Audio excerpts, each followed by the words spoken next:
กับสบายดีทักทายเนาะทุกคนคือกลับอีกแล้วทุกคนเลย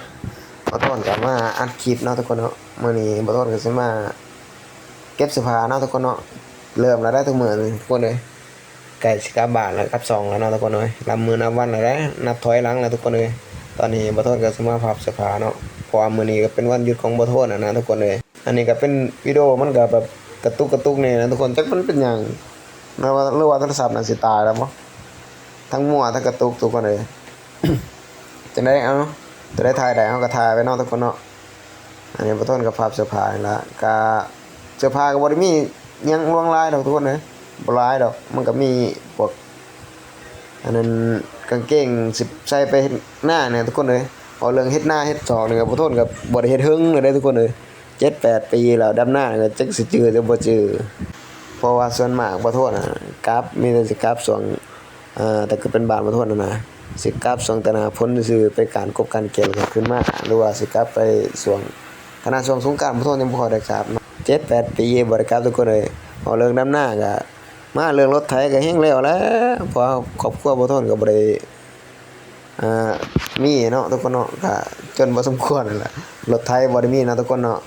บ่ทนก็ที่บ่ทนไถเป็นหรือว่าขับเป็นบ่ทนก็ขอขับขอนี่บ่ทนบ่อยากบอกหลายซ้ำบนให้ทุกคนพังเนาะมานี่ก็เป็นคันเบ็ดเนาะทุกคนเนาะคันเบ็ดปรากฏเนาะทุกคนเนาะแล้วก็อันนั้นก็กล้องเรื่องเป็นแบตเนาะทุกคนเนาะแบตโซลาร์เซลล์เนาะอันนี้เขาก็พับแล้วเรียบร้อยเนาะทุกคนเนาะซื้อเบ็ดปรากฏลงไปเพื่ออยากลองตักเบิ่งเนาะทุกคนเนาะมาอันนี้ขั้นตอนเฮาสิพับเอาเสื้อผ้าที่เฮาพับแล้วใส่กระเป๋าเลยเนาะทุกคนเนาะจัดเรียงปรากฏก็จักสิมีจักบ่มีแล้วเพราะว่ามันเป็นลำห้วยนะทุกคนเอ้ยอยู่บ้านเมียเป็นลำห้วยเนาะดำหน้าบ่ทนแล้วก็บ่ทนก็สิกลับพาเมียไปเล่นบ้านบ่ทนจัก 3-4 มื้อเนาะทุกคนเนาะแต่ว่าสัก 3-4 มื้อก็สิหาแนวกินแล้วก็ขึ้นมาบัดนี้บ่ทนก็บ่ค่อยกลับหลายมื้อหลายวันอันนี้ก็เป็นลำโพงเนาะทุกคนเนาะเอาไปฟังเพลงเวลาดำหน้าอันนี้ก็ก่อนแบตเอามายัดลงไปก่อนแบตต่อมาก็เป็นคันเบ็ดทุกคนเอ้ยคันเบ็ดแล้วก็หลอดไฟเซฟฟี่เฮาเนาะทุกคนเนาะหลอดไฟถ่ายคลิปเฮากับบ่ทนก็บ่ค่อยได้ถ่ายดอก อันนี้เบ็ดก็ยาวเกินไปเนาะบ่ต้นก็ดัดแม่งมันเถอะซะดัดเข้าเลยทุกคนได้บ่ได้ละทุกคน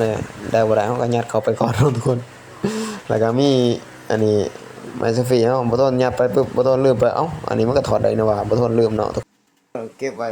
เก็บแล้วเนาะทุกคนเนาะมันของก็บ่ได้หลายดอกเพราะมันมีคันเบ็ดบ่ต้นแล้วก็มีเสาหลอดไฟนำเนาะทุกคนเนาะมันก็เลยแบบปัญหาหลายซื่อแล้วก็มีกระเป๋าเป้ยัดลงไปซื้อคนเลยว่า1บ่อยากให้มันแบบคือลายดวงลายเฮาซื้อใส่กระเป๋าเดียวพอแล้วเนาะทุกคนเนาะสำนี้ก็พอละนี่นะทุกคนเลยบ่ต้นก็ตื่นเต้นเลยทุกคนเลยเพราะบ่ต้นได้บ่เคยเมื่อเห็นหน้าเฮิงเลยนะเฮิงแห้งเลยทุกคนเลยจำหน้าก็บ่สิลืมดอกไปจักจังได๋ก็ขอจบคลิปเพียงเท่านี้เนาะทุกคนเนาะ